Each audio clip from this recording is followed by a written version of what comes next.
Baby ಹಾಂ ಏನು ಊಟ? ಸಂಜೆ ಫುಲ್ ಟಯರ್ಡ್ ಆಗಿದೆ, ಫುಲ್ ಸೊಂಟ ಎಲ್ಲ ನೋಡ್ತಿದೆ, ರೆಸ್ಟ್ ತೊಗೊತೀನಿ. ಏನಾರು ಆರ್ಡರ್ ಮಾಡ್ಬಿಡ್ತೀಯ ಸ್ವಲ್ಪ ಈಚೆಯಿಂದ? ಹೌದಾ, ಓಕೆ ಮೇಡಮ್. ಯೂಶಲಿ ಅವಳು ಆಚೆ ಆರ್ಡರ್ ಮಾಡೋಕ್ಕೆ ಇಷ್ಟಪಡಲ್ಲ. ಇವತ್ತು ತುಂಬ ಟಯರ್ಡ್ ಆಗಿದ್ದಾಳೆ. ಅವಳು ಸರ್ಪ್ರೈಸ್ ಆಗಿ ಒಂದು ಒಳ್ಳೆ ಬಿರಿಯಾನಿ ಮಾಡಬೇಕು ಅಂತ ಅಂದ್ಕೊಂಡಿದ್ದೀನಿ.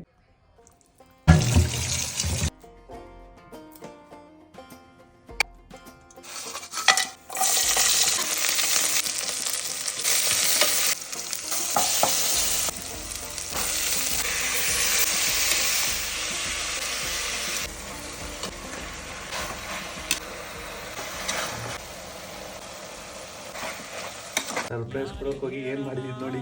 ಅಯ್ಯೋ ದೇವ್ರೆ, ಗ್ಲಾಸ್ ಹೊಡೆದಾಕ್ಬಿಟ್ಟಿದ್ದೀನಿ. ಈಗ ಕೈ ತಬ್ಬಿದೋಯ್ತು. ಯಾಕೆ ಸುಗಿತಾಳೆ ಈಗ.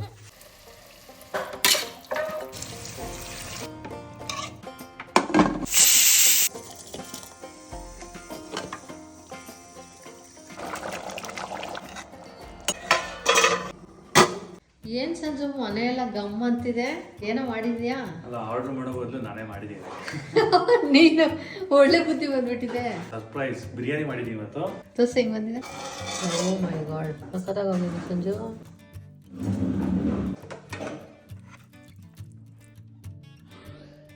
ನೋಡಮ್ಮ, ಸರ್ಪ್ರೈಸೇ ಮಾಡಿದ್ದೀನಿ. Signature biryani dish. ಟೇಸ್ಟ್ ಮಾಡಿಬಿಟ್ಟು ಹೇಳ್ಬೇಕು ಹೆಂಗಿರಂತ. Please opinion. Okay. Actually Sanjay ಒಳ್ಳೆ ಗುಡ್ ಶೆಫ್, ಬರೀ ನಾನ್ ವೆಜ್ ಶೆಫ್, ವೆಜ್ ಅಂತೂ ಮಾಡಲ್ಲ. ಫುಲ್ ಮಾಯಿಸ್ಟ್ ಆಗಿದೆ.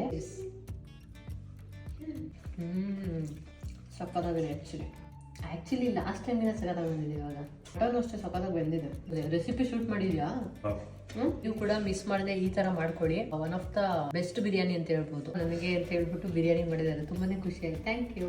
ಹಾಗೆ ಸಂಜಯ್ ಹತ್ರ ಮತ್ತೆ ಯಾವ್ದಾದ್ರು ರೆಸಿಪಿ ನಿಮ್ಗೆ ಬೇಕಂತ ಹೇಳಿದ್ರೆ ಕಮೆಂಟ್ ಮಾಡಿ, ಅದನ್ನ ಮತ್ತೆ ಮಾಡ್ಸೋಣ. ಅದಕ್ಕೆ ನೀವು ಮಾಡ್ಕೊಳ್ಳಿ, ತಿನ್ಕೊಳ್ಳಿ, ಹಂಗೆ ನಮ್ಮ ಪೇಜ್ ಫಾಲೋ ಮಾಡ್ಕೊಳ್ಳಿ. ವಿಷಯ ತಪ್ಪು ಮಾಡಿದ್ದೀನಿ, ಮೇಡಮ್ಗಿದು ಗೊತ್ತಿಲ್ಲ. ಆ ವಿಷಯನ ಹೇಳಕ್ ಹೋಗ್ಬೇಡಿ ಕಮೆಂಟ್ ಅಲ್ಲಿ ಪ್ಲೀಸ್. ಏನು ಆಮೇಲೆ ಹೇಳ್ತೀನಿ ನಿಂಗೆ. ಫಸ್ಟ್